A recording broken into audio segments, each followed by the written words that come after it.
Hi guys, what is up? Welcome back to my channel, and if you're new here, welcome. My name is Victoria. I am a 22-year-old woman of transgender experience, and I make mostly LGBT content here on YouTube. If that's your thing, hit that subscribe button down below so that you never miss out on a new upload every single Wednesday. Bullies. They are in every walk of life. This will be an episode of my high school series because I feel like I experienced the majority of my bullying in high school, but guess what? Bullying happens all throughout your life. There are child bullies, there are adult bullies, whether you are in high school or out of school, if you are trans or cis, gay or straight, rich or poor, there are people that are going to bully you because hurt people, and there are so many hurt and insecure people out there. For those of you who are unfamiliar with me or my story, I transitioned to age 14 in high school in a very small farming town. So as you can imagine, I was bullied relentlessly, really since elementary school, because I've always just been different. I was called names, I was spit on, I had trash thrown at me. I had a school-endorsed student-run scavenger hunt that said, "Get a picture with the trainee." I have so much experience being bullied, and guess what, baby? I am still here in one piece. I'm still happy, and you can be too, and that's why I'm coming here to give you all of my tips and tricks regarding dealing with bullies. So if you're interested in hearing how I got from there to here, keep on watching.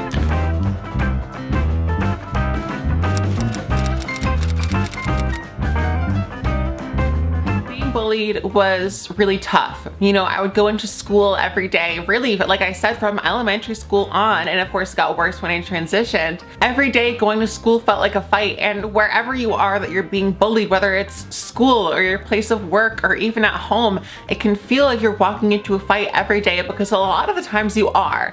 So in order to deal with that, I realized I had two options. I could either be bothered and let these people, you know, get in my head, get me down, ruin my day, or I can be unbothered. I can be completely untied and let it go in one ear and out the other. It's easier said than done, but I could choose to not let it affect me like that and not let it ruin my day. I look back at the reasons I was bullied, and of course there was like, you're weird, you're ugly, you're fat, whatever, but I would get things like, "What are you, a girl? Like, tranny?" It's like, yeah, you were. Like, hearing that back then could like ruin my day.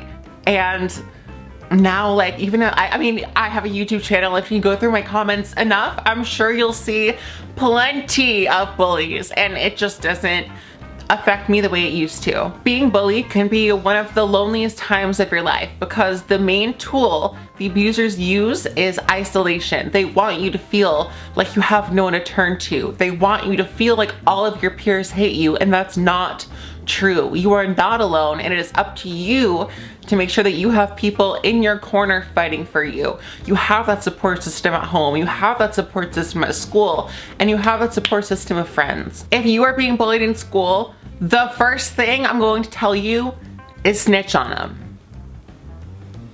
I'm not kidding. Snitch on them. That's why you have administration. That's why you have authority figures in your school. Tell your teacher, tell your dean, tell your principal. It is their job to make sure that you're safe. Guess what? Administration isn't doing anything, go to your parents. Your parents won't do anything, call GLAAD. Research all of the resources available to you because this should not be happening, and you should not have to sit there and just be like, well, guess I'll just be bullied and sit here and be miserable. You don't have to do that. These bullies know that what they're doing is wrong, so they're going to do it out of view of the teacher, out of view of your boss, out of view of the parent. I spent so long assuming that the administration at my school knew what I was going through, and to an extent, I'm sure a lot of them did know because it was literally all day long. If it wasn't for me going to them and making sure that they had a documented list saying that they knew that this was going on, if it wasn't for me going to them every single time and making sure they had it in their system that this was happening, I really don't think things would have stopped the way they did. The principal at my school at the time was a wretch. She was openly homophobic, openly transphobic. She even asked me one time if I had a penis, but that's an entirely different story for another day. I promise that video is coming. What I'm saying is, no matter the culture at your school, you have to be on top of it. And that goes for everything in your life. If you want something done, you have to be annoying about it. You have to be in their offices every single time. Because if it wasn't for my parents going to them and threatening a lawsuit, she wouldn't have done anything. So every single time I need you to tell on them. There's a difference between tattling or snitching and telling and protecting yourself. Do you know what I'm saying? Like if Jimmy forgot his homework and is cheating off his friend and you're like, teacher, like Jimmy forgot his homework. that's tattling. If someone is bullying you and doing something genuinely upsetting and you want it to stop so you tell an authority figure, that's not tattling. That's taking care of you.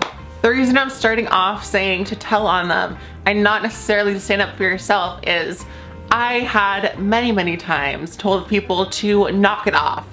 I would try and bully them back or give them a reaction. And that's exactly what they wanted. It's also important to know that when you are standing up for yourself, the bullying might get worse before it gets better. So keep that in mind, that it might get a little bit worse, and that does not mean that you should stop. If anything, that means you should go harder and defend yourself more, because they're trying to push you. They're trying to break you down. They're trying to see what will break down your will, and you have to let them know that no, I am strong and I am going to stand up for myself, and you're not going to get away with this. Flip the script, make it about them and their behavior. Be like, you know, you're so weird. Like, only weird people act like that. Like, what's wrong with you? Do you know what I mean? Like, making it very much like, ew, like what are you talking about? I wish I could go back in time and like hear some of the weird shit people used to say to me. Like people, for example, before transition, I would be in a male locker room or something and someone would try to bully me and be like, wanna suck this dick? And like, what? I wish I could go back in time and be like, what are you talking about? The best piece of advice I've ever received in dealing with bullies or haters or just adversity in general comes from our good sis, Marsha P. Johnson. The P in Marsha P. Johnson's name stands for her motto, which was pay it no mind. If someone is calling you a man, calling you a tranny, whatever, from over there, pay it no mind.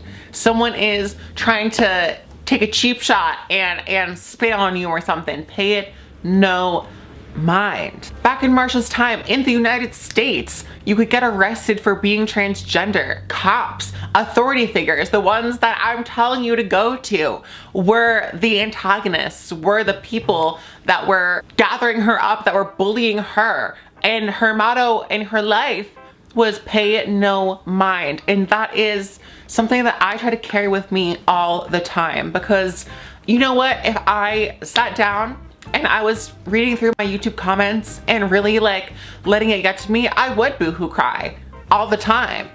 But I've grown to a place in my life where bullies just don't have that effect on me because I pay it no mind. That does not mean let yourself get walked all over. Marsha P. Johnson was a pivotal figure in the Stonewall riots, in the Stonewall Revolution rather.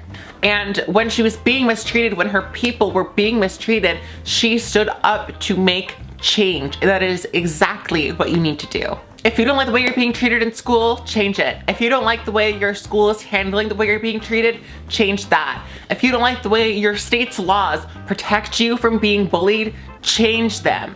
I know it's a lot, and as trans people, it feels like everything we do is an act of activism, and it feels like everything we do, even just going to go pee, is a revolutionary act, but we're in a revolutionary time, and it's up to us to make this change.